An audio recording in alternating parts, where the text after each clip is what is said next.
Hello Prakash Raj గారు. ఈరోజు ఉదయం పవన్ కళ్యాణ్ గారిని ఉద్దేశించి మీరు చేసిన ట్వీట్ చూసా.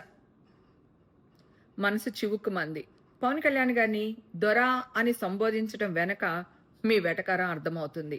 తెలంగాణ ప్రాంతంలో దొర అనే పదాన్ని ఏ ఉద్దేశంతో వాడతారో మీకు తెలియంది కాదు. పవన్ కళ్యాణ్ గారిని రాజకీయంగా విమర్శించండి, తప్పులేదు. కూటమి ప్రభుత్వం విధానాల్ని, జనసేన నిర్ణయాల్ని కూడా విమర్శించండి, తప్పులేదు. కానీ వ్యక్తిగత హననం చేయడానికి ప్రయత్నించకండి ప్లీజ్.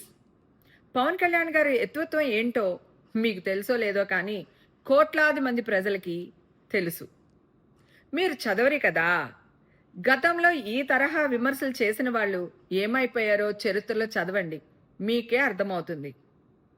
ప్రకాష్ రాజు గారు, మీతో నేను చాలా సినిమాలు భారీగా యాక్ట్ చేశాను.